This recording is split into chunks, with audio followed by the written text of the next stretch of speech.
morning, friends, and welcome back to Aisha Presents Nai Soch, Naye Raaste, a Trans India exclusive. The last three episodes of this very interesting series saw the journey of women from different backgrounds and different working styles. Our guest today is yet another story with a fair share of twists and turns. She does not have anyone from the family in the logistics segment. While this is not her first job, her earlier assignment had nothing to do with the logistics segment.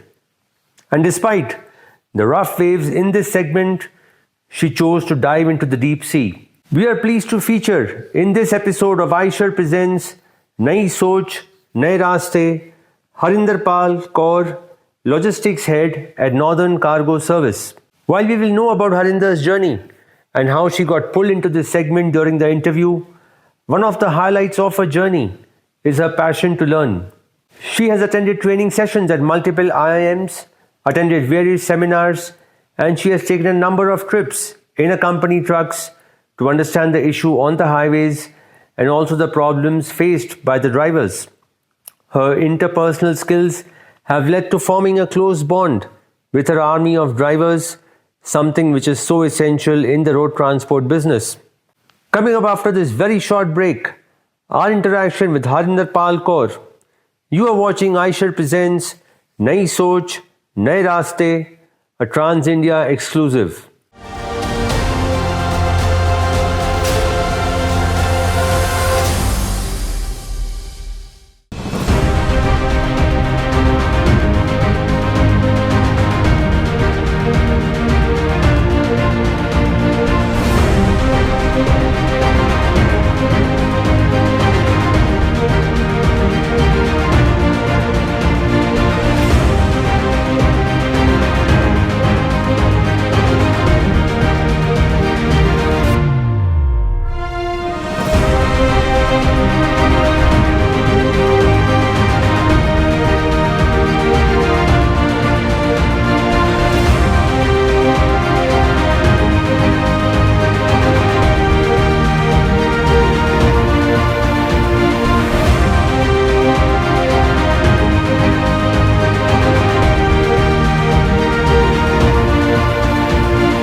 Welcome back to Aisha Presents Nai Soch, Naye Raaste, a Trans India exclusive.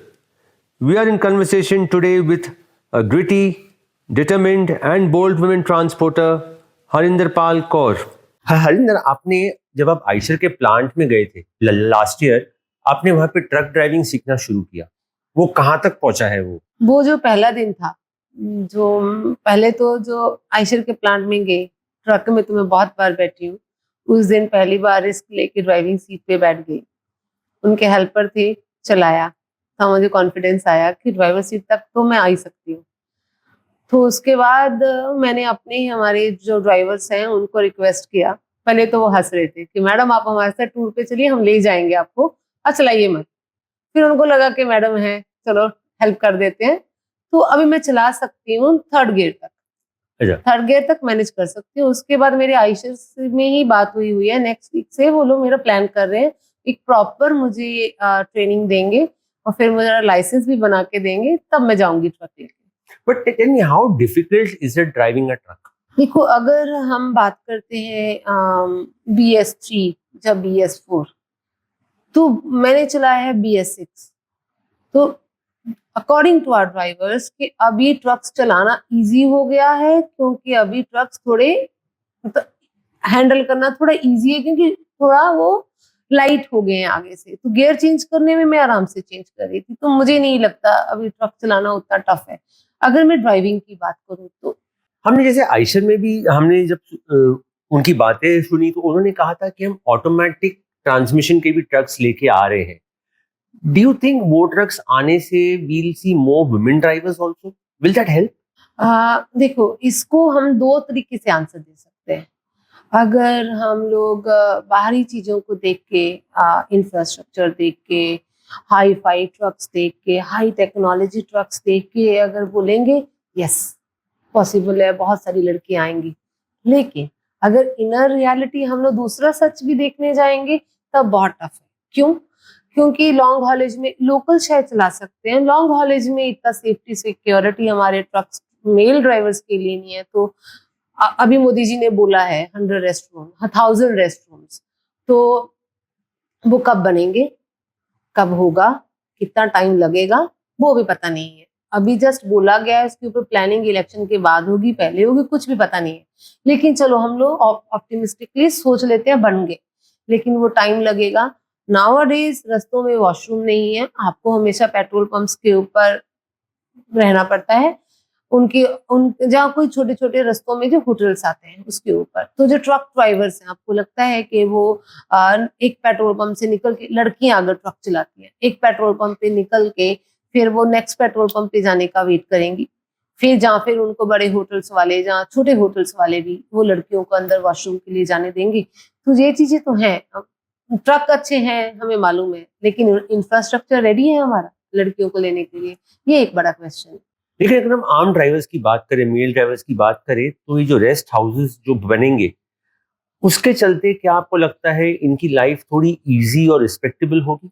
मुझे लगता है हाँ, होनी तो चाहिए। क्यों? इनको एक अगर ड्राइवर है, कितना उसमें मटेरियल रहता है, राइट? गाड़ी भी एक एसेट है ट्रांसपोर्टर के लिए। ट्रक ड्राइवर अगर रेस्ट रूम में जाएंगे तो वो फ्री होके एटलीस्ट सो पाएंगे, आराम से रेस्ट कर पाएंगे। सब्सिडी में उनको खाना मिलेगा, हेल्दी खाना ही होगा, क्लीन ही होगा। अगर गवर्नमेंट का रीअरेंजमेंट, तो मुझे लगता है इजी होगा। क्यों? अभी जब वो कहीं पे भी रेस्ट लेते हैं तो वो ट्रक से ही निकल नहीं पाते। मैंने देखा है, मैंने जब उनके साथ जाती हूँ तो ड्राइविंग सीट के ऊपर ही, पीछे में ही सोते हैं। क्यों? क्योंकि उसके बाहर उनको जाने में डर लगता है कि नहीं तो छीनताई होती है। डीजल चोरी तो आम ही बात हो गई है। मैंने अभी रिसेंटली हमारी कंपनी में कुछ केसेस हुए हैं कि अगर ड्राइवर वॉशरूम भी जाता है तो पीछे से डीजल चोरी हो जाता है, और उसके लिए कोई सुनवाई नहीं है। तो मुझे लगता है अगर रेस्ट रूम बनेंगे, क्योंकि खाली रेस्ट रूम में तो सोने की जगह नहीं, उसमें खाने की जगह भी है, वॉशरूम भी है, सेफ पार्किंग भी है, तो इससे उनकी लाइफ काफी इजी होने वाली है। हर स्टार्टिंग विद योर करियर, आप ट्रांसपोर्ट लाइन से थी नहीं। सबसे पहले तो आपने करियर क्यों चुना और कैसे चुना? देखो, मैंने ये पहले भी बताया था कि मैं एजुकेशन सेक्टर में थी, और मेरा स्टूडेंट डीलिंग की वजह से, कि मैं स्टूडेंट डीलिंग में हर उम्र के साथ तो कोशिश करती हूँ घुल मिलने की। बच्चों के हिसाब से वो क्या मांग रहे हैं, क्यों मांग रहे हैं, उनकी क्या डिमांड है, उनकी क्या प्रॉब्लम्स, मैं उनके बीच में रह के समझती थी, उसके ऊपर काम करती थी। और मेरा डिपार्टमेंट था फूड डिपार्टमेंट। तो कौन बच्चे हैं, कैसा खाना मांग रहे हैं, बॉयज हॉस्टल अलग तरह का मांगता था, गर्ल्स स्टूडेंट अलग तरह के मांगती थी, गर्ल्स को थोड़ा स्पाइसी खाना चाहिए, तो मैं उनके अकॉर्डिंगली थोड़ा करती थी। तो स्टूडेंट्स की वजह से मुझे जो हमारी कंपनी के मैनेजिंग डायरेक्टर हैं, तो उन्होंने बोला कि एक बार हम आपके साथ मिलके एक एक्सपेरिमेंट करना चाहते हैं कि आप ट्रांसपोर्ट में आ सकते हो, ट्रांसपोर्ट में कुछ कर सकते हो अलग कुछ। तो मुझे आई लव चैलेंजेस एक्चुअली। तो मैंने बिना सोचे समझे जैसे बोला, कुछ भी पता नहीं था ट्रांसपोर्ट के बारे में। तो what was your first learning when you got into the transport business? क्या सीखने की कोशिश की आपने? देखो, सीखने की तो मैंने कभी कोई कोशिश नहीं की। आप अपना काम, मतलब मेरा क्या है, मैं बहुत हार्ड वर्किंग हूँ, बहुत पैशनेट हूँ। कुछ भी दे दो आप मुझे, आज मैं ट्रांसपोर्ट में हूँ, कल किसी और डिपार्टमेंट में भेजोगे तो मैं उसमें भी ऐसे ही काम करने वाली हूँ। ट्रांसपोर्ट डिपार्टमेंट एक चीज मांगता है आपसे, आपका समय। बाकी डिपार्टमेंट में क्या होता है कि आप किसी भी कंपनी में जाते हो तो आपको 9 to 6 या 10 to 6 या मतलब आपके एक लिमिटेड आवर्स होते हैं। ट्रांसपोर्ट क्या है, एक हाईली डिमांडिंग डिपार्टमेंट है जिसमें आपको 24/7 रहना है। तो इसके रहने के लिए मुझे लगता है कि आपको एक पैशनेट होना बहुत जरूरी है और अवेलेबल रहना बहुत जरूरी है। क्योंकि इसमें अवेलेबिलिटी कैसे बोल रही हूँ, ड्राइवर्स तो ये नहीं करेंगे ना कि जी मैडम 10 से 5 ही अवेलेबल है, जो भी झमेले करने हैं, एक्सीडेंट करने 10 से 5 में कर लो क्योंकि उसके बाद तो मैडम नहीं है। तो एक्सीडेंट तो कभी भी हो सकता है, रात को 10 बजे भी हो सकता है, अर्ली मॉर्निंग 2 बजे भी हो सकता है, आपको अवेलेबल रहना है। आई थिंक तो यूजुअली ड्राइवर्स के कॉल जो होते हैं वो रात को ही आते हैं मोस्टली पहले इनिशियल स्टेज पे आते थे क्योंकि उनको लगता था कि मैडम है 2-4 दिन करेगी भाग जाएगी, तो मुझे परेशान करने के लिए शायद किए होंगे। लेकिन हमारे कंपनी में मैंने जब ज्वाइन किया था ट्रांसपोर्ट, तो मैंने कुछ सर्वे किए थे हमारे कंपनी में। सर्वे किए कि किस टाइप की हमारी गाड़ियां हैं, किस टाइप के हम उनको खर्चे देते हैं, क्या फ्यूल एफिशिएंसी देते हैं, क्या हम ड्राइवर्स को प्रोवाइड करते हैं। बीइंग अ ट्रांसपोर्टर, मैं गवर्नमेंट की बात नहीं कर रही हूँ यहाँ पे, हम इटसेल्फ क्या देते हैं उनको। फिर ये मैंने अपनी कंपनी में एक डेटा रेडी किया, फिर ड्राइवर्स के साथ मिलना शुरू किया, उनकी क्या डिमांड है, उनकी क्या प्रॉब्लम्स है। उसके ऊपर काम करते करते मुझे समझ में आया कि उनकी डिमांड अगर मतलब नीचे लेवल से सुनना शुरू करें तो वो सीनियर्स को तंग नहीं करते। तो कुछ चीजों की उनकी डिमांड थी, कुछ चीजें उनकी रिक्वायर्ड थी, मतलब बेसिक नीड्स थे। तो उसके ऊपर काम करते करते करते आज क्या हो गया, ड्राइवर्स के साथ एक इतना अच्छा बॉन्ड हो गया है कि मुझे कोई भी प्रॉब्लम होती है, शायद मैं सीनियर से या जूनियर से डिस्कस करने की बजाय मैं ड्राइवर से बोल देती हूँ कि ये प्रॉब्लम है, बताइए इसका सोल्यूशन क्या। क्यों? क्योंकि they are the expert one. क्योंकि जब वो हाईवेज पे जाते हैं तो वो इतनी प्रॉब्लम्स, इतनी चीजों को डील करते हुए जाते हैं, तो उनको पता होता है कि कौन से। मैंने अभी रिसेंटली मेरा काम रहता है कि जब भी ड्राइवर्स हमारे कंपनी में आते हैं तो मेरा 1 घंटा उनके साथ, डेली 1 घंटा होता है उनके साथ चाय पीती हूँ। चाय पीती हूँ, चाय पे चर्चा, मैंने उसका नाम ही रख दिया है चाय पे चर्चा। तो मेरा उनके क्वेश्चन रहते हैं कि क्या, कहाँ से कहाँ तक गए थे आप, कितने दिन में आपने ट्रिप कंप्लीट किया, क्यों लेट किया, क्या रीजंस थे, हेल्थ इश्यूज थे, क्या हुआ हेल्थ को। तो हम लोग चेकअप कराते हैं क्योंकि हमारे खुद के हॉस्पिटल्स हैं। और अगर आरटीओ है वहां पे तो क्या, क्यों आप उस आरटीओ के रहते हैं, क्यों क्रॉस नहीं करते हो एरिया, क्या प्रॉब्लम आते हैं। तो वो दे आर द वन के आपको बताते हैं कौन सा हाईवे अच्छा हो गया है, कहाँ पे उनको, कहाँ पे सेफ्टी लगती है, कहाँ पे वो अनसेफ फील करते हैं, कहाँ पे चोरी डकैती की प्रॉब्लम्स ज्यादा आ रही हैं, कहाँ पे खाना अच्छा मिलता है, कहाँ पे वॉशरूम अच्छा मिलता है। तो ये सब चीजें क्या होती हैं, आपको नॉलेज एनहेंस करती है। तो जो आप मुझे बोले हो कि मैंने क्या सीखा, कैसे सीखा, मेरा लर्निंग क्या था, तो मेरे लर्निंग के लिए मेरे ऑफिस के जूनियर स्टाफ थे। सीनियर्स हमेशा बिजी रहते हैं, उनके पास अगर आप काम सीखने जाओ तो वो बोलते हैं कि हाँ आप ये फाइल पढ़ के मेरे को रिपोर्ट देना। तो ये वो क्या होते हैं, किताबी। तो जो आपके जूनियर हैं वो ज्यादा इन्वॉल्व रहते हैं, जहाँ आपके ड्राइवर ज्यादा आपको इन्वॉल्व रहते हैं। तो मेरा लर्निंग का मतलब फोकस था विद ड्राइवर्स और मेरे जूनियर्स। एंड आपने ट्रक्स में ट्रिप भी किया है काफी, how did that thought come to your mind? अच्छा, वो भी एक एज अ चैलेंज ही था। हमारे कुछ ड्राइवर्स हमारे एक प्लांट में जाना नहीं चाहते थे फॉर मतलब लोड करने के लिए गाड़ियां। तो जब भी हम उनको बोलते थे कि आप उस एरिया में जाइए, तो उनका आंसर क्या था कि जी रास्ता बड़ा डेंजरस है, एक तरफ खाई है, एक तरफ समंदर है, बीच में हमें जान के खिल के जाना पड़ता है, तो हम नहीं जाएंगे। तो मैंने अपने सीनियर से बात किया, भाई ऐसा कैसा है कि आपके ड्राइवर जाते नहीं, और मतलब मैं कितनी बार उनको लड़ाई झगड़ा करके फोर्स कर सकती हूँ। तो वो बोले कि नहीं नहीं, आप उधर फोर्स मत कीजिए, आप उधर का काम बंद कीजिए। जब मैंने देखा कि वो सेक्टर हमारे लिए प्रॉफिटेबल है, मैं क्यों बंद करूं, मैंने बोला कि सर बंद नहीं कर सकते, वैसे हमारी मतलब कंपनी को प्रॉफिट मिलता है। तो बोले कि ठीक है, आप खुद जाके देख लो, आप यहाँ पे बैठ के मुझे बोल रहे हो, आप खुद जाके देखो। उन्होंने मुझे चैलेंज के तौर पे बोला था और शायद मुझे चुप कराने के लिए बोला था। तो उन्होंने बोला, हमने मान लिया। जब मैं गई, मतलब पहली बार मुझे इंडिया के, हम लोग जाते हैं छोटी गाड़ी में जाते हैं विद म्यूजिक, हम इतना ध्यान नहीं देते हैं हाईवेज पे। जब आप एक ट्रक ड्राइवर की आंखों से देखते हो हाईवेज, वो डिफरेंट होता है ना। उनकी मैंने पहले ही सोच लिया था, जो मेरे ड्राइवर मुझे दिखाना चाहेंगे मैं उसको ही देखूंगी, बाकी अपना दिमाग मैं घर आके लगाऊंगी। जो जो वो मुझे दिखाए मैंने देखा, समझा। लेकिन आंखें हैं तो उनकी आंखों से जरूर देखा। लेकिन जब वो उस एरिया में हम लोग गए, हम लोग कैमरास ऑन किए क्योंकि हमारे साथ कैमरामैन था, कि मुझे लगा कि मुझे मेरी कंपनी के सीनियर्स को दिखाना पड़ेगा कि ये एरिया ठीक नहीं है, हमारे लिए सेफ नहीं है फॉर द ड्राइवर्स। तो हम लोग कैमरास ऑन रखे, सब कुछ हम लोग पूरे रेडी थे कि पूरा एरिया हम कैप्चर करेंगे। हम लोग बैठे हैं, कैमरास ऑन है, मतलब वो घाट वाला, वो जंगल वाला, खाई वाला एरिया आया ही नहीं।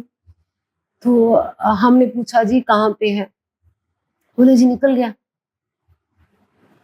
तब हम लोगों ने रियलाइज किया कि ऑफ कोर्स मैं किसी के खिलाफ नहीं बोली, लेकिन कोई प्रॉब्लम है और नहीं है, आप जब तक अपने चेयर से हिलोगे नहीं आपको पता नहीं चलेगा। आपको खुद जाके आपको इनिशिएटिव लेके उनके उस शू में पैर रख के देखना ही पड़ेगा। वो एक्चुअली में कभी कभी क्या होता है, हम इंसान ही हैं, तो कभी कभी क्या होता है कुछ जगह में हमारा कुछ चीजें हमें पसंद नहीं होती है, कभी कभी मजबूरी में हम करते हैं, लेकिन कभी कभी लगता है कि अच्छा इसको एक एक्सक्यूज बना देते हैं, कौन सा कोई आके देखने वाला है। तब मैंने देखा पहली बार कि उस एरिया में, मतलब तब पीएम गति शक्ति कुछ नहीं था, तब लॉन्च नहीं हुआ था, लेकिन हाईवेज के ऊपर काम चल रहा था। तब मैंने देखा वो जो खाई की बात कर रहे थे, वहां पे हाईवेज बन रहे थे, मतलब अंडर कंस्ट्रक्शन थे, लेकिन वो डेंजरस वाला कुछ नहीं था। तो ये मुझे एक चैलेंज मिला था, जिस चैलेंज को मैंने मतलब मजाक में दिया जा, मतलब सच में चैलेंज दिया, मैंने एक्सेप्ट किया। लेकिन उस दिन से 2017 से 24 आज तक मेरा वो ड्राइवर जो एक उनका होता है ना, एक आर्ग्यूमेंट रहता था, जहाँ एक थ्रेट रहता था कि किसको चूज करें, कौन जाएगा, अभी क्या है जिसको बोलो वो जाता है। तो हमारा उस स्टेट से हमारा बिजनेस काफी ग्रो किया हमने। लेकिन इन ट्रिप्स के बाद क्या आपका ड्राइवर्स के साथ जो रिलेशन है वो इम्प्रूव हुआ? They found you more closer to them? Of course, जब आप उनके साथ, उनकी जर्नी के साथ, उनके साथ बैठते हो ट्रक में और आप उनकी पेन को समझते हो। मुझे कैसे पता चला कि हाईवेज में अच्छी जगह नहीं है खाने के। हम लोग क्या सोचते हैं, हम भी जब छोटी गाड़ी में जाते हैं, हम भी हर रस्तों में ढाबों पे ही खाते हैं, है ना। वो हम क्या देखते हैं, वो बड़ा नीट एंड क्लीन है, हमें बड़ा अच्छा खाना मिला, बड़ा टेस्टी मिला। लेकिन जब आप उनके ट्रक में उनके साथ बैठ के जाते हो, आपको तब समझ में आता है कि वो जिस ढाबे पे मैं खाती थी, उस ढाबे पे तो ड्राइवर अलाउ ही नहीं है, वहां पे तो ट्रक ही नहीं खड़ा कर सकते। तो वो फिर कहाँ पे खाते हैं? जब आप उनकी जगह देखते हो, इतनी गंदी जगह, पैसे वो डबल लेते हैं, राइट, पैसे वो डबल लेते हैं, इतने गंदे बर्तन, इतना गंदा खाना, पता नहीं कौन से ऑयल में बनाते हैं, हाथ धोने के लिए एक साबुन की चक्की भी नहीं रखी होती है, बाथरूम के नाम पे तो कुछ नहीं है, और गाड़ी पार्किंग के लिए भी कोई जगह नहीं है। ड्राइवर्स कहाँ पे गाड़ियां खड़ी करते हैं, 2-3 मैंने रस्तों में हाईवे में देखा। एक टुन्नी के पास, एक पेट्रोल पंप के पीछे में एक बड़ी सी जगह थी, जो उनके पंप से तेल लेते हैं, वो उन ड्राइवर्स के लिए अलाउ है फ्री में। तो वहां पे क्या है, मैंने वहां पे देखा मोर देन 200 ट्रक खड़े हुए हैं, ड्राइवर वहीं पे खाना बना रहे हैं, उन्होंने एक बड़ी सी जगह रखी हुई है पानी भर के कि उसी में नहा लो। वो पानी कब चेंज हो जाता होगा मुझे मालूम नहीं है। तो तब जाके मुझे समझ में आया कि इनकी प्रॉब्लम क्या है। इनको रस्तों में अगर कुछ हो जाए, कोई रोड एक्सीडेंट हो जाए, जहाँ इनकी तबीयत खराब हो जाए, जो हम इतने टोल टैक्सेस देते हैं, कितने तरह के हम टैक्सेस देते हैं, तो उन टैक्स का मैं मान लिया कि हाईवेज अच्छे हो रहे हैं, लेकिन हर टोल के ऊपर एक अगर डॉक्टर बैठा हो, एक एम्बुलेंस हो, जब कुछ ऐसा हो जो उनकी तबीयत खराब हो, ड्राइवर को पता है मैं टोल पे जाऊंगा, मैं डॉक्टर को दिखा पाऊंगा, है ना। तो ये चीजें मुझे जब मेरी लर्निंग हुई, आज मुझे मेरा ड्राइवर, अगर मैं कॉल करती हूँ उनको कि आपकी गाड़ी क्यों नहीं चली, जा कम किलोमीटर क्यों कवर किया, अगर मुझे मेरा ड्राइवर बोलते हैं ना मैडम मैं इस एरिया में हूँ और मेरी तबीयत ठीक नहीं है, तो मैं समझ पाती हूँ। जहाँ फिर वो बोलते हैं कि मैडम मैं खाना खाने के लिए रुक गया था, जहाँ मैं थक गया था, तो मुझे समझ में आता है कि हाईवेज में गाड़ी चलाना उस टेम्परेचर में कितना टफ है, जहाँ तो बहुत ठंड है, जहाँ तो बहुत गर्मी है, नॉर्मल टेम्परेचर तो मिलता ही नहीं उनको। तो मैं समझ पाती हूँ उनकी इश्यूज को, मैं रिलेट कर पाती हूँ, क्यों मैं वो फेस करके आई हूँ। मैं उनको होता है ना कि उनके साथ आपने वो सफर को जिया है, फर्स्ट हैंड एक्सपीरियंस हाँ, है। जब आपका एक्सपीरियंस हो गया, तो जब वो मुझे कोई भी प्रॉब्लम बोलते हैं तो मैं अपने लेवल पे सॉल्व करने की कोशिश करती हूँ। जैसे गर्मियां आती हैं बहुत गर्मी होती है, तो हम कोशिश करते हैं कि उनको बड़े बड़े ग्लूकॉन डी के डब्बे देते हैं, वाटर कूलर देते हैं कि प्लीज आप पानी में डाल लेना, गर्मी आने पे पीना। तो ये सब चीजें मैं उनसे ही सीखी हूँ, उनके साथ रह के उनकी प्रॉब्लम फेस करके इसको हम अपने लेवल पे कैसे सॉल्व कर सकते हैं। तब ड्राइवर के साथ आपकी अच्छी बॉन्डिंग होती है, उनको लगता है कि नहीं मैडम ने एक्सपीरियंस किया और भूल गई। आप एक्सपीरियंस करके उसके ऊपर इनिशिएटिव लेते हो, उसको अपने लेवल पे रिजॉल्व करने की कोशिश करते हो, तो ऑफ कोर्स आपका ये वन साइड रिलेशन नहीं होता, आपका डबल साइड होता है, तो हमेशा स्ट्रांग ही होता है। पर हर जब आपने ज्वाइन किया company, you were very new, आपको लॉजिस्टिक्स के बारे में कुछ नहीं पता था। ऑफिस में एक्सेप्टेंस कैसा था कि a new girl coming who has no knowledge, how was the acceptance there? अच्छा, यहाँ पे मुझे लगता है कि बोल देना चाहिए सच, है ना? तो मैं जिस डिपार्टमेंट में थी, मेरे पास टीम थी। ऑफ कोर्स मेरा काम था मैनेज करना हर चीज को, फूड डिपार्टमेंट में इवेंट मैनेज करती थी। तो मुझे कंप्यूटर पे काम करना आता था, लेकिन मुझे लैपटॉप पे काम करना नहीं आता था। तो आप बिलीव करोगे गिरीश कि हम आई एम वेरी ब्लेस्ड, मैं हमारी कंपनी को तो नहीं बोलूंगी, आई एम वेरी ब्लेस्ड कि मुझे उसको लैपटॉप पे फिंगर से काम कैसे करना है, तो मेरी जो टीम है वो मेरा हाथ पकड़ के मुझे ड्रैग करना सिखाया। तो मुझे काफी अच्छा सपोर्ट मिला मेरी टीम से कि कहाँ पे क्या इशू होते हैं।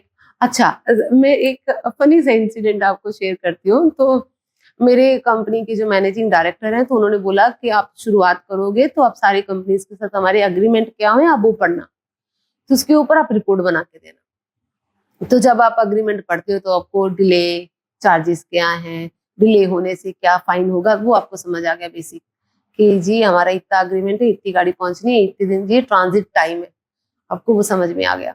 जब ये पढ़ लिए तब आपको पूरा रियलिटी पता लग गया कि हम किन किन कंपनियों के साथ काम करें, क्या टर्म्स एंड कंडीशन है, कितना हमारा वर्क के लिए बिजनेस के लिए उनके साथ अग्रीमेंट है। तो नेक्स्ट क्या था, मेरे को गाड़ियों की लिस्ट चाहिए। तो मुझे पता था कि गाड़ियों की लिस्ट किससे मिलनी है। मैंने उनको बोला क्या मुझे गाड़ियों के नंबर की लिस्ट दे दो।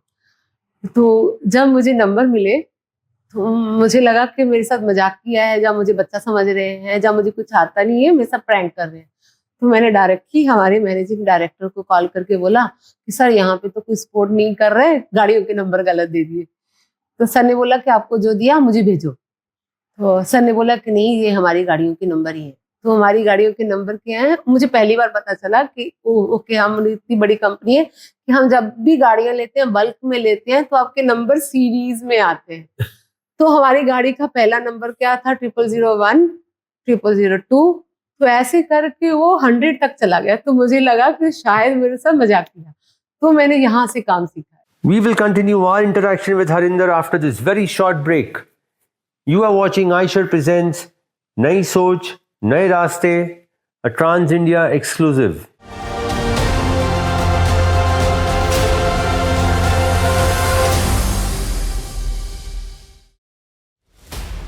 In a world that doesn't stop, to lead, be always on the move. Define goals. Train hard. Build stamina. Use intelligence. Seek support. Keep going. Enjoy success. Badho non-stop.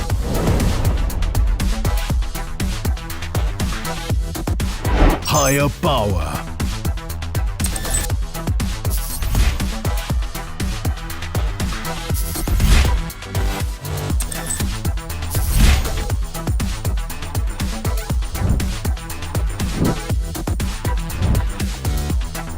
Maximum uptime.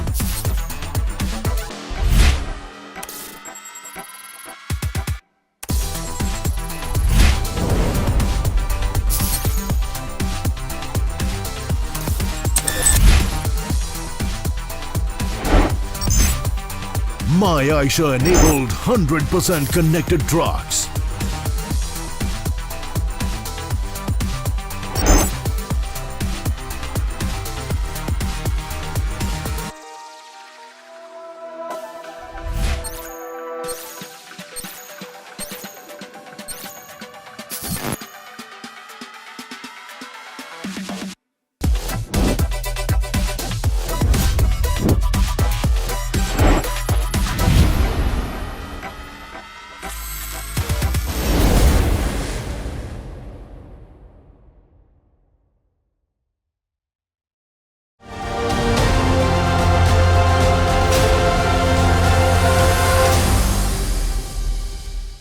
Welcome back to Aishar Presents नई सोच नए रास्ते, a Trans India exclusive. We are in conversation today with a gritty, determined and bold women transporter Harinder Pal Kaur. जब आप customers के पास गए, उनका क्या रिएक्शन था सीइंग अ लेडी ट्रांसपोर्टर? जो हमारे कस्टमर के साथ में पहली बार ऑफ कोर्स मैं अपने सीनियर्स के साथ ही मीटिंग में गई थी, तो मैं पहले मुझे स्टार्टिंग में ही कस्टमर्स के पास नहीं लेके गए। मैं क्लाइंट विजिट किया है 4 साल बाद। ओके 4 साल बाद मैं मतलब एज अ ट्रेनी ही काम जबकि मेरे पास रिस्पॉन्सिबिलिटी पूरी थी, लेकिन मैं मीटिंग में कभी नहीं गई। मेरे पास पूरा ऑपरेशन था, मैं ऑपरेशन देखती थी, प्रोक्योरमेंट देखती थी, ड्राइवर डीलिंग जो मेरा बेसिक काम था वो था, लेकिन क्लाइंट विजिट नहीं किया। क्लाइंट विजिट किया मैं 2 साल से कर रही हूँ।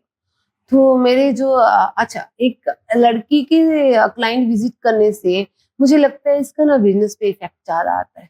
कैसे आता है कि मैं ये नहीं बोल रही हूँ कि बाकी लोग ब्लफ मारते हैं, हम लोग नहीं करते। एक लड़कियों का बात करने से हम लोग ना झूठ बोलने की टाइम पे 2 बार सोचते हैं, तो एक होता है ना एक ट्रस्ट जल्दी होता है। तो हम मेरे वाले केस में क्या हुआ, मेरी क्लाइंट विजिट करने के बाद हमारा बिजनेस ड्रास्टिकली मतलब ग्रोथ हुआ है। तो मेरे को क्या होता है कि अगर मुझे कोई इशू होता है, किसी प्लांट से इशू होता है, मैं सीधा लॉजिस्टिक मतलब फाइनल डेस्क पे जाके कॉल करती हूँ और उनका इमीडिएट एक्शन आता है। और कभी कभी ऐसा होता है, कुछ क्लाइंट हमारे ऐसे हैं जो वहां के मैनेजिंग डायरेक्टर मुझे कॉल करके पूछते हैं कि हमारे ऑफिस वाले सपोर्ट कर रहे हैं कि नहीं। तो ये एक फायदा होता है, दैट हेल्प्स। मुझे काफी हेल्प हुआ। ना आज के डेट में मेन प्रॉब्लम्स क्या है? मेन प्रॉब्लम्स वही गिरी जी जो आप हमेशा बोलते हैं, क्राई बेबीज, सेम ही प्रॉब्लम्स है। आप ट्रांसपोर्ट में इन्वॉल्व नहीं हो, आप ट्रांसपोर्ट के बारे में तब भी सब जानते हैं, आपको पता है ट्रांसपोर्टर्स की प्रॉब्लम क्या है। जो ट्रांसपोर्टर्स हैं उनको भी मालूम है, मैं एक एम्प्लॉय हूँ, मुझे भी मालूम कि ये बेसिक प्रॉब्लम्स ही है। क्या प्रॉब्लम्स है कि अभी जैसे इस सिचुएशन में अगर हम बात करें, अभी जो नई गाड़ियां आ गई हैं, जो गवर्नमेंट ने डिक्लेयर किया, एसी कैबिन्स होने चाहिए, जीरो एमिशंस होने चाहिए, सस्टेनेबिलिटी, एफिशिएंसी, ये सब होना चाहिए। जीडीपी को हम इतना ग्रो करेंगे। अभी आपकी आर्टिकल से मैंने पढ़ा था कि अभी 4 मिलियन ट्रक्स चलते हैं हाईवेज पे, आने वाले 2050 में जाके 17 मिलियन ट्रक्स हो जाएंगे, मतलब 4 गुना बढ़ जाएंगे। हाई टेक टेक्नोलॉजी वाले ट्रक्स आ रहे हैं, वी ऑल अग्री इसके ऊपर, है ना। लेकिन मेन क्या है कि ट्रक हाई टेक आ रहे हैं, सब आ रहे हैं, लेकिन जितनी हाई टेक्नोलॉजी उतने कॉस्टली ट्रक, राइट। आज एक ट्रक खरीदने में आपको सब उसको पूरा रेडी करने में 50 लाख मिनिमम लगते हैं।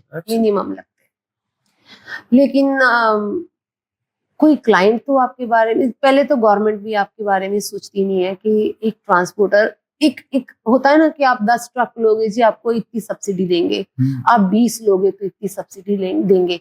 तो इससे क्या होगा, ट्रांसपोर्टर्स को आप इनिशिएटिव जहाँ एक हेल्प कर रहे हैं, जहाँ प्रमोट कर रहे हो कि आप ट्रांसपोर्ट में आइए, इन्वेस्ट कीजिए। क्योंकि हम जब 2 ट्रक लेते हैं, हम लोगों को लगता है कि नहीं 4 ले लेंगे तो हमें बिजनेस भी मिलेगा, सब्सिडी भी मिल जाएगी, हो सकता है 3.5 के पैसे में हम 4 ट्रक खरीद लें। गवर्नमेंट की तरफ से कोई सब्सिडी नहीं है। 50 लाख का आपका ट्रक, फिर आपके टायर महंगे, फ्यूल महंगा, टोल टैक्सेस दिन ब दिन बढ़ते ही जा रहे हैं। और फिर मैं वही बात करूंगी, हर स्टेट में हर जगह में आरटीओ बैठे हुए हैं। शायद गवर्नमेंट उनके साथ सेटिंग है गवर्नमेंट की कि भाई आप तो मतलब सबकी नजर में ट्रांसपोर्टर बहुत अमीर है। कैसे अमीर है, जब वो 50 लाख का ट्रक ले सकता है ना। एक ट्रक तो होता नहीं, एक सिंगल मालिक तो आज कहाँ है, रह गए, है ना। क्योंकि जितना कंपटीशन हो गया, जितनी हर चीज की महंगाई हो गया, अभी तो बड़े ट्रांसपोर्टर ही सस्टेन करेंगे, सिंगल तो खत्म ही होते जा रहे हैं। तो पुलिस की नजर में, गवर्नमेंट की नजर में हम लोग ट्रांसपोर्टर बहुत ही अमीर है, हमारे ड्राइवर की नजर में भी हम बहुत अमीर है।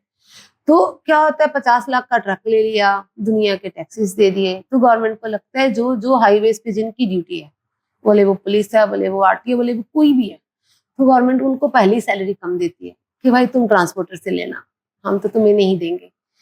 फिर उसके बाद छोटी गाड़ी का साथ अगर एक्सीडेंट हो जाता है तो छोटी गाड़ी वालों को भी अंडरस्टूड है, मतलब छोटी गाड़ी में साइकिल, बाइक, किसी का गाय भी मर जाती है, बकरी भी मर जाती है, तो बकरी की कीमत भी हमारे ट्रक के टायर से भी ज्यादा होती है।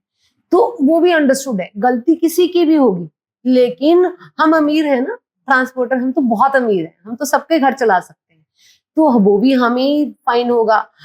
जिसकी गाड़ी का एक्सीडेंट हुआ सबका इंश्योरेंस तो होता है, इंश्योरेंस क्लेम कर सकते हैं वो, लेकिन नहीं, हम तो अमीर हैं, हम उसको वो भी पैसे देंगे, वो इंश्योरेंस से भी क्लेम करेगा। फिर पुलिस वालों ने हमारी कोई मदद नहीं की होती है उस एक्सीडेंट को निपटाने में, लेकिन पुलिस भी तो पैसे लेगी, वो आई थी ना, उनका डीजल लगा है, पुलिस को भी हमने पैसे देने हैं। तो ये सब अच्छा। उसके बाद मैंने दुनिया के, अच्छा गवर्नमेंट के खजाने तो मेरे टैक्सेस ही भरते हैं, उनका खर्चा कहाँ से चलेगा, नहीं तो हम लोग ट्रांसपोर्टर कितना हम लोग जीडीपी में हमारी कितनी इन्वॉल्वमेंट है वो सबको पता है। तो उसके बिना हम तो मेन सोर्स है ना गवर्नमेंट के खजाने भरने में, तो हम सब तरफ से अमीर है। लेकिन ना हमारे क्लाइंट हमें कोई आज मैं ट्रक नया खरीदती हूँ, डू यू थिंक कि हमारे क्लाइंट हमें बोलते हैं कि नहीं आप हमें हाईटेक ट्रक दे रहे हो, हमारा मटेरियल टाइम पे सेफ्टी से पहुंच जाएगा, तो हमारे क्लाइंट हमें उसमें कुछ फ्रेट ऐड करते हैं? नहीं करते। तो अभी जो किसानों का चल रहा है एमएसपी के लिए, तो ये ट्रांसपोर्ट में कभी किया किसी ने सोचा है कि एक मिनिमम हम एक रेट फिक्स करते हैं कि इससे नीचे कोई कोट नहीं करेगा, एटलीस्ट एक मिनिमम तो फिक्स हो जाना चाहिए, ठीक है। तो वो उसके ऊपर कोई काम नहीं है। बैड कंपटीशन, मैंने 50 लाख का ट्रक खरीदा, किसी के पास पुराना ट्रक है, तो आपको लगता है मेरे खर्चे और उसके खर्चे सेम है? तो फेयर कहीं पे भी नहीं है। उसके बाद गाड़ी, अगर मैंने ट्रक ले लिया 50 लाख का, 60 लाख का, अभी तो इंडिया में वॉल्वो भी चल रहे हैं, मोर देन 1 करोड़ ट्रांसपोर्टर्स उसमें भी इन्वेस्ट कर रहे हैं। तो उसके बाद मेरे ड्राइवर का ट्रीटमेंट भी सेम ही है। हम कितने भी पायलट बोल रहे हैं, उनको ड्राइवर जैसी, इंसान जैसी भी रिस्पेक्ट नहीं मिलती है। मैं कितना भी बोलूं drivers are the doctors for the society, those are the pilots, आपको लगता है उनको डॉक्टर्स मानते हैं, पायलट मानते हैं, उनको तो इंसान ही नहीं माना जाता, तो उनके लिए तो कोई रिस्पेक्ट ही नहीं है। फिर गाड़ी खड़ी है लोडिंग पे, तो जी एक बार एंटर कर लिया गाड़ी तो उनके अंदर में भी दिन में चली गया। हम रिक्वेस्ट कर सकते हैं, ट्रांसपोर्टर रिक्वेस्ट कैसे करते हैं? मोस्टली फोन पे। तो अभी जो यंग जनरेशन है वो मेल लिख रहे हैं, मेल लिखने से फर्क आता है क्योंकि उनके पेपर में आ गया जी, एक रिकॉर्ड में आ गया, मेल आया। तो गाड़ी लोडिंग पे इतने दिन लेती है, फिर गाड़ी अनलोडिंग पे इतने दिन लेती है, फिर कोई ना कोई इंडिया में अभी कोई ना कोई पार्टी, कोई ना कोई धरना लेके हाईवे पे कैसे पहुंच जाते हैं मुझे समझ नहीं आता है।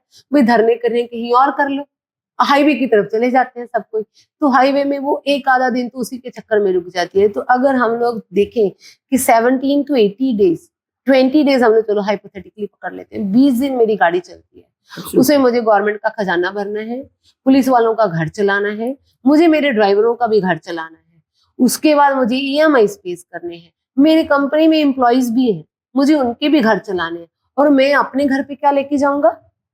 मेरे को तो सैलरी मिलती है, मैं ट्रांसपोर्टर्स की बात कर रही हूँ, तो वो अपने घर में क्या लेके जाते हैं? कोई क्यों आएगा ट्रांसपोर्ट में? आज हम ट्रांसपोर्ट में बोलते हैं कि हाईवेज बन गए हैं, हाईटेक आ गया है, टेक्नोलॉजी के ट्रक आ गए हैं, मोदी जी ने भी अनाउंस किया कि वो रेस्ट एरियाज बनाएंगे, ड्राइवर्स बहुत हो गया, ठीक है। लेकिन कोई इस साइड को देख रहा है कि ट्रांसपोर्टर्स किस दिशा से, किस लाइफ से निकल रहे हैं, उनकी प्रॉब्लम्स क्या है? ट्रांसपोर्टर खुद ही अपनी प्रॉब्लम्स ठीक से नहीं बोलते।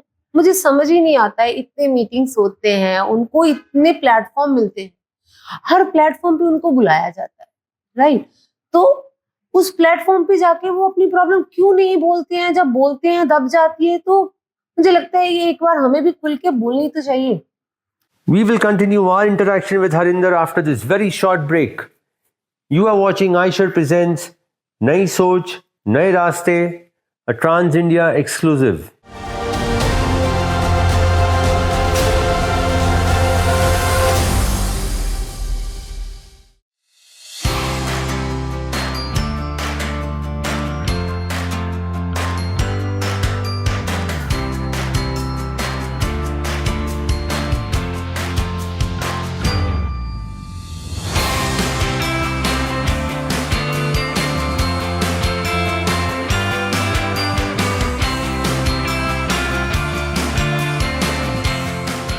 इंदौर शहर 7वीं बार स्वच्छता में नंबर 1 आया है, इसका हमें गर्व है। अब हम आगे बढ़ा रहे हैं शहर की हवा को शुद्ध करने के लिए, और शहर की हवा को शुद्ध करने के लिए जो आइशर ने पहल की है उस पर हमें गर्व है, क्योंकि हम 12 बसें, इलेक्ट्रिक बसें इंदौर शहर में अपने स्टाफ के लिए चला रहे हैं। पहले की बसेस के मुताबिक देखें तो ये बसेस बहुत ही ज़्यादा कंफर्टेबल हैं। जब हम एंट्रेंस की बात करें, so the footsteps as we can see it, they are really wide, so are the windows, like बहुत अच्छा व्यू आता है, it's really wide view and बहुत ज़्यादा लेग स्पेस भी है इसमें, आपको क्रैम्प होकर नहीं बैठना पड़ता है इसमें। The ACs are climate control ACs, और बाकी ऊपर बैग्स रखने का भी बहुत स्पेस है, तो it's really smooth ride in this बस।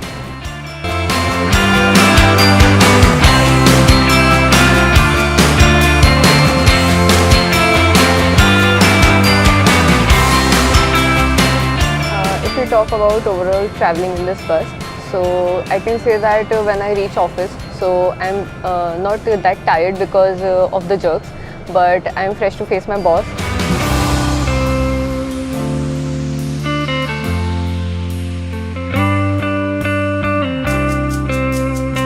और ये ऑटोमेटिक गाड़ी है, इसमें हमें बार बार गियर चेंज करने की प्रॉब्लम नहीं होती है, को चलाने में बहुत स्मूथ चलती है और फास्ट चलती है। और एक ख़ास फीचर इस गाड़ी के अंदर ये दे रखा है कि जैसे कि कभी मान लो गाड़ी में कुछ फायर वगैरह हो जाता है, पे काबू पाया जा सकता है कुछ ही क्षणों में।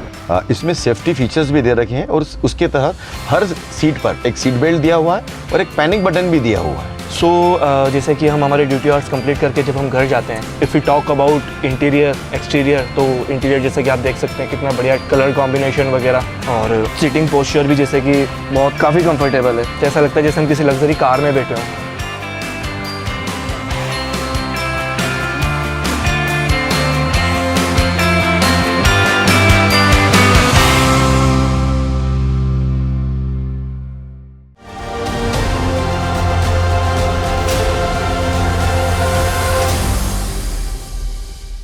Welcome back to iShare Presents नई सोच नए रास्ते, a Trans India exclusive. We are in conversation today with a gritty, determined and bold women transporter, Harinder Pal Kaur. Harinder, talking about profitability की बात अगर हम करें, आप कहते कि ट्रांसपोर्टर्स इतना सब खर्चा देने के बाद भी उनके पास कुछ नहीं बचता है, लेकिन अगर हम पिछले एक साल का ही रिकॉर्ड देखें, truck sales are at their highest. तो ट्रक कौन खरीद रहा है? जब प्रॉफिट नहीं है तो ट्रक क्यों बिक रहे हैं? हम भी इन्वेस्ट किए हैं, हम भी हर Absolutely. साल 100 के करीब ट्रक्स लेते हैं। तो प्रॉफिट कहीं ना कहीं तो end of the day profit है, चाहे देखो, चाहे कम है लेकिन प्रॉफिट है। प्रॉफिट है, लेकिन कितने हार्डशिप के बाद अगर मैं Hardship वही पैसा किसी और बिजनेस में इन्वॉल्व करूं तो शायद उसका जो मुझे रिटर्न है शायद ज्यादा मिले।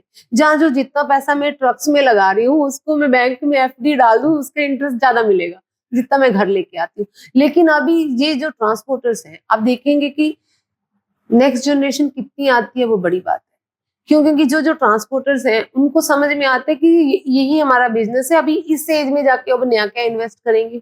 जहाँ जो नई यंग जनरेशन आ रही है उनको लगता है, गर्म खून है, उनको लगता है कि नहीं नहीं हम नए तरीके से बिजनेस करेंगे। तो सब अभी एक्सपेरिमेंटल के तौर पे ही है। मैं भी अगर बोलूंगी कि मैं भी ट्रक लेती हूँ, हर साल लेती हूँ, तो मेरा भी एक रहता है कि नहीं पिछले साल से कुछ तो ग्रो किया, कुछ तो ग्रो किया, उम्मीदों के सारे चल रहे हैं हम लोग। आपने हाल ही में ऑल इंडिया की मीटिंग अटेंड की थी, हाउ वाज द एक्सपीरियंस? देखिए, मैंने पहली बार किया, राइट, पहली बार मैंने एक मीटिंग पे गई। मुझे उन्होंने फेलिसिटेट किया, मुझे बोलने का मौका दिया, मैंने अपना पॉइंट रखा कि जी अगर देखिए आप लोकसभा में, राज्यसभा में बिल पास होता है 33% रिजर्वेशन फॉर द विमेन्स, तो ये सब जगह होना चाहिए। अगर लोकसभा में हो रहा है, राज्यसभा में हो रहा है, फिर हर एसोसिएशन, हर जगह में, पंचायत से, गाँव में तो आपने कंपल्सरी कर दिया, हर पंचायत में जी 33% लड़कियां होनी चाहिए, तो एसोसिएशन में क्यों नहीं, ट्रांसपोर्ट में क्यों नहीं? आप ट्रांसपोर्ट में 33% लड़कियां लाओगे कहाँ से जब है ही नहीं? देखिए, इसके पीछे Again, the question here is, why is it that women are not coming into this business? देखो, इसके पीछे भी एक रीजन है, क्योंकि ये काम ना बहुत डिमांडिंग है। कैसे है? 24/7 आपको अवेलेबल रहने ही। तो लड़कियों के लिए प्रॉब्लम कहाँ है? हमारी इंडियन सोसाइटी। अभी तो सोसाइटी काफी प्रोग्रेसिव हो गई है। पहले तो लड़कियों को भाई पहले घर से निकलने नहीं दिया जाता था, मैडम आप घर पे ही रहिए, आपका घर संभालना ही आपके लिए बड़ा काम है। अभी घर से निकलना अलाउ है, अभी सब हो गया है कि भी महंगाई बढ़ गई है, एक कमाएगा दो कमाएंगे, आराम से रहेंगे काइंड ऑफ। तो लड़कियों को परमिशन तो मिल गया, लेकिन वो हमारी सोसाइटी हमारे अंदर में वो कर देती है ना इंस्टॉल कर देते हैं कि 10 to 6 और 10 to 5 नहीं तो 10 to 3 वाली जॉब आप करिए। तो लेकिन इसमें लड़कियों को अगर आना है तो उनको वो माइंडसेट रखना पड़ेगा कि भाई मेरे को रात को 2 बजे भी कॉल आएगा। अगर आप वो बैरियर क्रॉस कर सकते हो, अगर आप वो चीज मैनेज कर सकते हो तो लड़कियां आ सकती है ना, उनको किसी ने रोका नहीं। हर एसोसिएशन, हर प्लेटफॉर्म, इवन आप भी गरीशी, कोई एक लड़की दिखती है आप उसको प्रमोट करते हो। ऐसा नहीं है कि कोई एसोसिएशन बोलती है कि लड़की ना आए, सब वेलकम करते हैं। लेकिन मैं ये बोलूंगी कि अगर लड़कियों की बात करें तो लड़कों के लिए भी ये डिपार्टमेंट उनके लिए है, भले वो लड़की है भले वो लड़का। अगर कोई लड़का भी ये माइंडसेट का है ना कि मैं 10 से 6 काम करूंगा मैं घर चला जाऊंगा, तो वो लड़के भी इस लाइन पे ना आए, क्योंकि ये लाइन लड़की और लड़का, मैं इसमें सोच रही हूँ कि कोई अभी फर्क नहीं करता है। कोई नहीं रोक रहा आपको, ना ट्रांसपोर्टर रोक रहे हैं, ना कोई एसोसिएशन रोक रही है, ना गवर्नमेंट की तरफ से है। ये आपका माइंडसेट है कि आप 24 घंटे काम कर सकते हो कि नहीं कर सकते, भले वो लड़का भले लड़की। अगर लड़का भी इस माइंडसेट का, ये उसके लिए भी नहीं है। ये आपको हर टाइम स्ट्रगल के लिए, हार्डशिप के लिए, लड़ाई झगड़े के लिए आपकी जुबान के ऊपर हर टाइम तलवार रहनी चाहिए। आप हर जगह, आप रात को अगर 2 बजे एक्सीडेंट का कॉल आता है तो अगर आप वो लड़की बन के बात करते हो, देखिए ना सर, आपको लगता है पुलिस वाला जहाँ वो जिसके साथ एक्सीडेंट हुआ वो सेकंड थर्ड पार्टी वो आपकी बात सुनेगी? जिसकी गाड़ी का नुकसान हुआ वो सुनेगा? लड़की सुन के तो वो और हावी होते हैं कि लड़के हम तो दबा लेंगे क्योंकि हम तो दबी हुई थी, है ना। तो मैं भूल जाती हूँ उस टाइम भी मैं लड़की हूँ, मैं शुरू हो जाती हूँ लड़कों के जैसे। मुझे कभी कभी याद कराना पड़ता है कि हरिंदर तू लड़की है, लड़का नहीं है।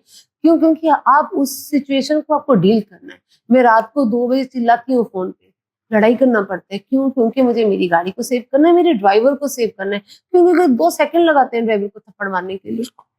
तो अगर लड़कियों को किसी ने नहीं रोका, अगर आप ये मैनेज कर सकते, जैसे मैं तो हमेशा कहीं पे भी बुला लो मैं रेडी रहती हूँ, तो जैसे मैं मैनेज की हूँ तो अगर कोई भी लड़की आ सकती है, किसी ने रोका नहीं है। आपके फ्यूचर प्लान्स क्या है यहाँ से?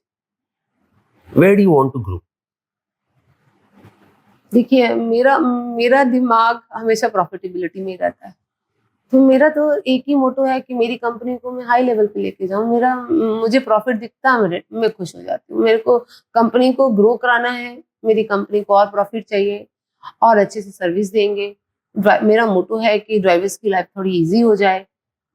हम कोशिश भी करते हैं, हम हमारे क्लाइंट्स को भी प्रमोट करते हैं कि आप आइए हमारे ऑफिस में, आप मेडिकल कैंप्स लगाइए। इवन हमारे अपने हॉस्पिटल्स हैं, हम ड्राइवर्स के लिए वहाँ पे 1 दिन तो रखा ही हुआ है। पर 1 दिन बोलने की बात है, ड्राइवर जब भी आते हैं हम लोग ऑफिस से लिख के देते हैं, हमारे हॉस्पिटल्स में जाते हैं।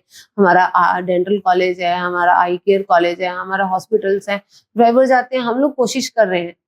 तो मैं चाहती हूँ कि ड्राइवर्स की लाइफ थोड़ी ईजी हो जाए।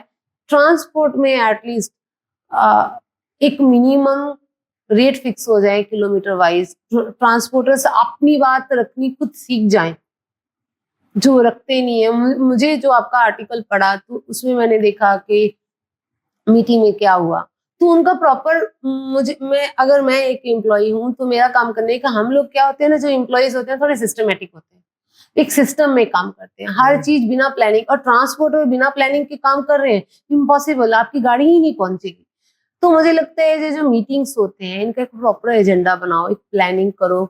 2 दिन की तो मीटिंग्स रखो, 1 दिन में आप हर चीज कर लोगे, पॉसिबल नहीं है। तो मुझे उस मीटिंग पे जाके कुछ खास समझ नहीं आया, क्योंकि वहां पे मीटिंग्स में ये डिक्लेयर नहीं किया गया। हम जो ट्रांसपोर्टर्स जो अलग अलग स्टेट से आए थे, अलग अलग सिटीज से आए थे, तो हम लोग जो सीनियर्स हैं, जिनको मीडिया जानता है, जिनको गवर्नमेंट भी पहचानती है, जो नॉन फेस है ट्रांसपोर्ट में, उनके लिए इजी है। लेकिन जो बाकी नॉर्मल हमारे जैसे ट्रांसपोर्टर हैं, जिनकी कोई गवर्नमेंट तक सीधी सुनवाई नहीं है, तो हम लोग अगर मेंबरशिप फीस देते हैं तो हमें एटलीस्ट कुछ तो नंबर मिले कि भी टोल फ्री नंबर है, आपको प्रॉब्लम होने से आप यहाँ पे कॉल कीजिए।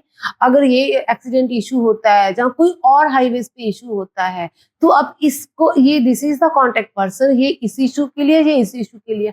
कोई ऐसा मुझे कोई नंबर नहीं दिख रहे।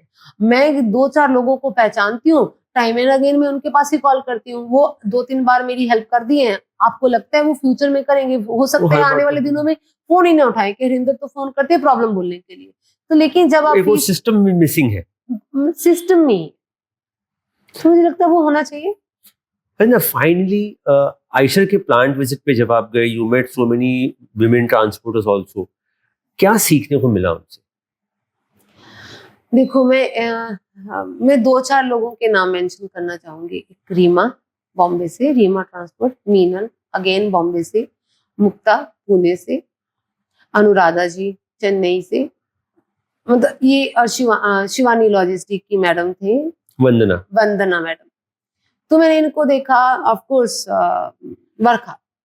तो इनका मैं इतना ही बोलना चाहूंगी कि ये लोग अपने कंपनीज को बहुत अच्छे से डील कर रही हैं, अपनी कंपनी को काफी अच्छा ग्रोथ दे रही हैं। दे आर वेरी वेरी, मतलब होता है ना कि स्ट्रॉन्ग विमेंस, अपना पॉइंट कहीं पे भी रखने से डरती नहीं है। कहीं पे भी कोई भी प्लेटफॉर्म पे वो जेन्युइनली आपको बोलेंगी, कोई हाइड एंड सीक नहीं। अगर कोई प्रॉब्लम है, पॉलिटिकल करेक्ट होने की हमें कोई जरूरत नहीं है। बाकी होते होंगे मुझे पता नहीं, लेकिन हम लोग लड़कियां पॉलिटिकली करेक्ट होने की कोशिश नहीं करती हैं। जो है हम सीधा बोलते हैं। तो मैंने उनसे देखा कि पहले मुझे लगता था कि मुझे मेरी जुबान पे ना, जैसे मैं गाड़ियों पे फिल्टर लगाती हूँ, मुझे मेरी जुबान पे थोड़े फिल्टर लगाने पड़ेंगे, क्योंकि मैं बहुत स्ट्रेट फॉरवर्ड बोलती हूँ कि जी जहाँ पे आरटीओ तंग करता है, यहाँ पे डंडा टैक्स है, यहाँ पे ये है, वहाँ पे वो है, मैं स्ट्रेट बोलती हूँ। पुलिस वाला वहाँ पे तंग करता है, मैं तो नाम लेके, स्टेट लेके, जगह लेके, आरटीओ का नाम लेके भी बोल देती हूँ। तो मुझे पहले लगा था कि मुझे फिल्टर लगाने पड़ेंगे, क्योंकि ऐसे तो मेरे को प्रॉब्लम हो जाएगी। लेकिन इन लड़कियों को मिलने के बाद मुझे लगा कि नहीं, जितना बोल सकती हो उतना बोलो। कभी कभी तो मौका मिलता है, आपको कोई मुश्किल से तो प्लेटफॉर्म देता है। हमें तो बाकियों के जैसे, लड़कों के जैसे बड़े बड़े प्लेटफॉर्म नहीं मिलते। हमें तो कोई चैनल वाले नहीं बुलाते। एक आप ही हमें बुलाते हो गिरीश जी। हम लोग लड़कियों के लिए बोलने की जगह सिर्फ आपका चैनल है। हमें और कोई प्लेटफॉर्म नहीं मिला है। मिलेगा कि नहीं मिलेगा वो भी पता नहीं है। तो जब आपका एक प्लेटफॉर्म मिला, हम लोग कोशिश करते हैं सारी लड़कियां भरपूर से भरपूर इसका फायदा उठाया जाए। हम अपनी आवाज जहाँ पे बुलंद कर पाते हैं, हमारे लिए एक यही जगह है जहाँ पे हम अपनी आवाज जोर से रख सकते हैं कि नहीं, हम ये प्रॉब्लम फेस करते हैं। और आप एक ऐसे पर्सन हो कि आपको तो कोई फिल्टर लगाने की जरूरत नहीं है। आप हर चीज एकदम क्लियरिटी से रखते हो, आप कोई कट नहीं करते उसमें। तो मैं वहां से लड़कियों से सीखा कि नहीं भाई, जितना बोल सकते हो जरूर बोलो। हम बोलेंगे नहीं तो सुनेगा कोई? आपको क्या लगता है मोदी जी मेरी बातें या उनकी बातें सुनने के लिए बैठे हैं?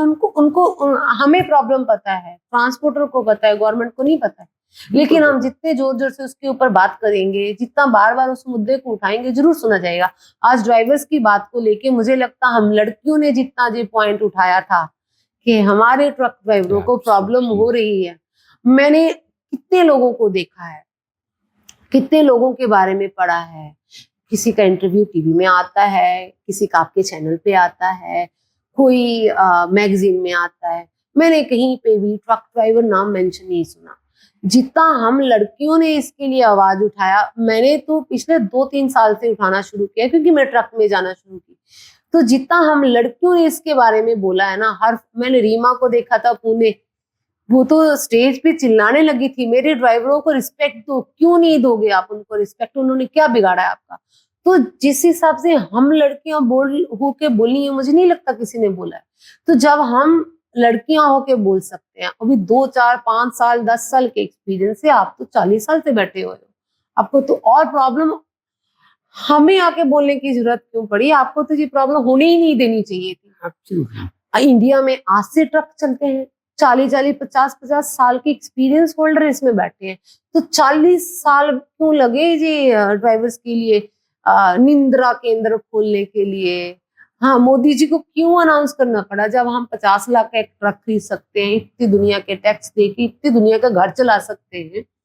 तो हम क्यों खुद ही एसोसिएशन वाले क्यों नहीं एटलीस्ट 4 इंडिया के कोनों में, साउथ ईस्ट, नॉर्थ वेस्ट में, क्यों दो ऐसी जगह, कॉमन जगह हम ट्रांसपोर्टर जो एसोसिएशन में फीस लेते हैं, उससे हम लोगों ने क्यों इनिशिएटिव नहीं लिया? उसको एज ए बिजनेस ही चलाते हैं। चलो, मैं ये नहीं बोल रही कि आप उसको फ्री फंड में चलाइए। हम transporter no profit no loss basis पे चलाओ। नहीं, आप प्रॉफिट भी ले लो। आप बोलिए जी आपकी गाड़ियां इतनी इस एरिया में आती हैं, हम तो ड्राइवर्स को खर्चा देती हैं खाने का, हम आपके यहाँ पे दे देंगे। आपको एक बिजनेस की जगह मिल जाती है। आज जो गवर्नमेंट बनाने जा रही है, हम 40 साल पहले, एटलीस्ट 10 साल पहले तो कर ही सकते थे। अभी भी हम वेट कर रहे हैं जी गवर्नमेंट बनाएगी, हम उसके ऊपर भी डाउट कर रहे हैं कि बनाएगी नहीं बनाएगी। अरे आपने तो कुछ नहीं किया, गवर्नमेंट करने जा रही है, उसके लिए जो से ताली तो बजा ही सकते हो। और गवर्नमेंट को वहां पे आगे बढ़ के आपको बोलना चाहिए कि सर आप बनाइए, हम आपकी हेल्प करते हैं, हम आपकी हेल्प करते हैं, हम आपको जगह सजेस्ट करते हैं जी, जहां जहां पे आप जब भी जी इसके ऊपर काम करोगे हम रेडी हैं जी आपकी हेल्प करने के लिए। क्योंकि वो तो ट्रांसपोर्ट में नहीं है ना, उनको जहाँ पे दिखेगा अच्छी जगह, लैंड जहाँ पे दिखेगा बना जहाँ पे भी मिलेगी जगह वो बना देंगे। लेकिन हमें आगे बढ़ के जहाँ पे बोलना चाहिए कि सर अगर कुछ फंड भी चाहिए होगा ना हम देंगे, क्योंकि वो हमारे फायदे के लिए है। हमारे ड्राइवर रहेंगे तो गाड़ी चलेगी। आप कितनी भी हाई टेक्नोलॉजी गाड़ियां बना लें, लेकिन जब तक ड्राइवर नहीं है ना आपका ट्रांसपोर्ट का कुछ नहीं होने वाला। तो आप गवर्नमेंट के ऊपर हर टाइम ब्लेम ना लगा के खुद भी हमें इनिशिएटिव ले लेना चाहिए, खुद गवर्नमेंट के पास जाना चाहिए। हमारे पास आपका प्लेटफॉर्म है, हम आपके प्लेटफॉर्म से बोल सकते हैं कि गिरीश जी हम गवर्नमेंट को ये मैसेज देना चाहते हैं कि हम ट्रांसपोर्ट रेडी हैं गवर्नमेंट को सपोर्ट करने के लिए। हम ये नहीं बैठे हैं कि गवर्नमेंट कब बनाएगी, कौन सी जगह बनाएगी, हमें ब्लूप्रिंट दे दीजिए। क्यों दें भाई, आपने तो इतना कुछ कर लिया, आपने गवर्नमेंट को कभी ब्लूप्रिंट दिए हैं? जब बाकी ट्रांसपोर्टर्स को दिए, आप गवर्नमेंट से ब्लूप्रिंट मांग रहे हो? आपकी इलेक्टेड गवर्नमेंट है, आप इतना डाउट क्यों कर रहे हो? आप वेट करो, हो जाएगा, लेकिन आप भी इनिशिएटिव लो, खाली बैठे मत रहो। That was our interaction with Harinder Pal Kaur, logistics head at Northern Cargo Service in Aisher presents Nai Soch, Nai Raste, a Trans India exclusive. We will be back again next week with yet another interesting interaction. Until then, stay safe and drive safe. Jai Hind.